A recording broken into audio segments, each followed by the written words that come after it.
नमस्कार दोस्तों, स्वागत है आपका हमारे इस चैनल धूप धुनुषी आरती में। दोस्तों, आरती के प्रकार के आज हम दूसरे भाग के विषय में बात करेंगे, अर्थात जो है हमने मंगल आरती के बारे में बात की है, तो आज हम बात करेंगे पूजा आरती या फिर सकाल आरती के विषय में।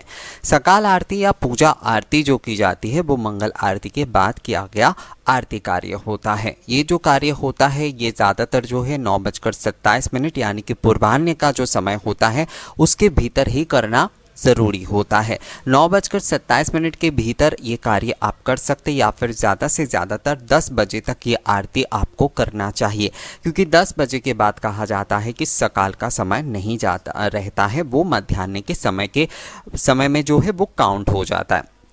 तो इसलिए दोस्तों, आप अगर सकाल आरती या फिर पूजा आरती आप करना चाहते हैं तो उसका सही समय होता है सबसे ज़्यादा कि आप 9:27 या फिर 10 बजे के भीतर ही इस आरती कार्य को संपन्न करें।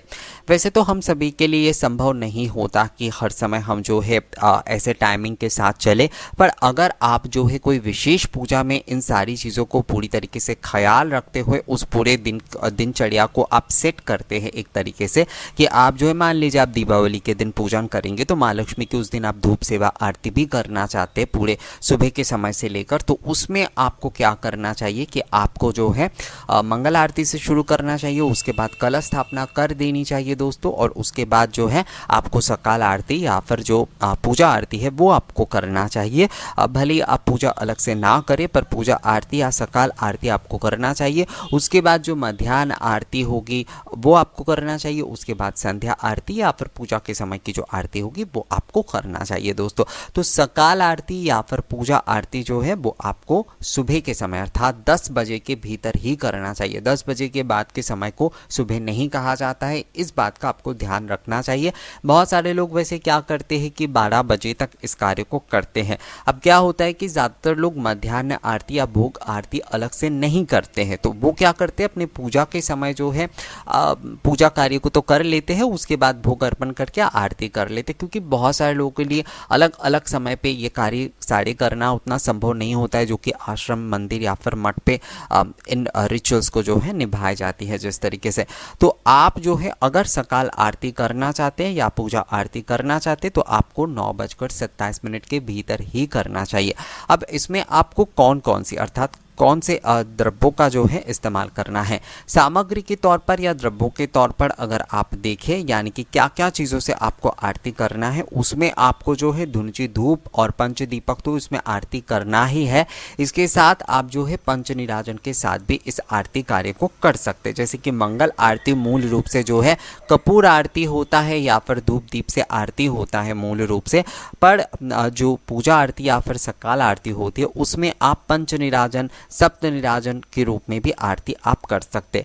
पर एक बात का आपको ध्यान रखना है, अगर आप सकाल आरती कर रहे हैं तो आप क्योंकि ये दोनों नामों से ही इसे कहा जाता है, कुछ लोग केवल आरती सेवा ही करते हैं तो वो लोग सकाल आरती करते, पर पूजा आरती वही होता है कि जब आप अपने चाहे आप षोडश विधि से करें, चाहे आप पंचोपचार विधि से करें, चाहे आप धूप पूजन विधि से करें, आपने पूजा के बाद जो आरती की है उसे ही अर्थात पूजा अंत्य आरती कहा जाता है, उसे ही जो है ना पूजा आरती कहा जाएगा। इस विषय को थोड़ा आपको ध्यान में रखना चाहिए दोस्तों कि आप पूजा के बाद ही इस आरती को करें, अर्थात पूजा को संपूर्ण करने के लिए ही यह आरती की जाती है, इसलिए जो है इसे पूजा आरती कहा जाता है। जो लोग केवल आरती सेवा करते हैं उनके लिए ये जो है सकाल आरती नाम से ही ज़्यादा परिचित है, अर्थात वो सकाल आरती ही इसे कहते हैं। तो आप जो है सकाल आरती या फिर पूजा आरती जो भी आप चाहे वो कर सकते हैं।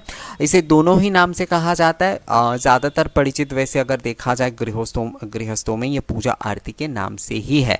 तो इसमें आप धुनुची धूप और पंचदीपक का तो मुख्य रूप से इस्तेमाल करिए ही, उसके साथ साथ जो है आप अगर चाहे तो पंच या सप्त निराजन उपचार से भी जो है यह आरती आप कर सकते हैं दोस्तों। पर इसमें अगर आप पूजा आरती कर रहे हैं तो उसमें आपको पूजा संपन्न होने के बाद ही आरती आपको को करना चाहिए।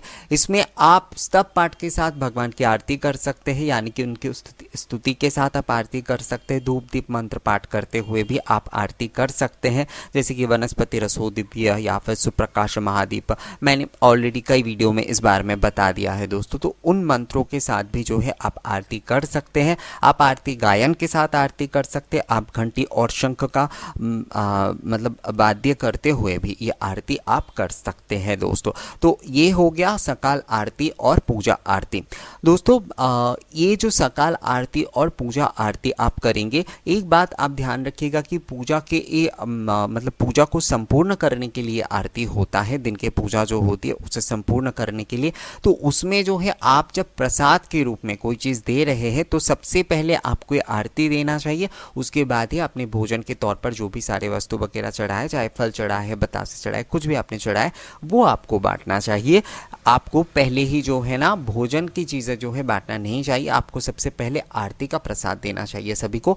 उसके बाद ही जो है भोजन सामग्री वगैरह लोगों को आप प्रसाद के तौर पर बांट सकते हैं। तो इस बात का थोड़ा आप ध्यान रखिएगा। तो दोस्तों ये वीडियो आपको कैसा लगा? ये पूजा आरती और सकाल आरती जो कि आरती के प्रकार है उसके बारे में था। तो ये वीडियो अगर अच्छा लगा है तो इसे लाइक और शेयर ज़रूर कर दीजिएगा। मिलेंगे आपसे अगले वीडियो में नई जानकारी के साथ। तब तक के लिए नमस्कार।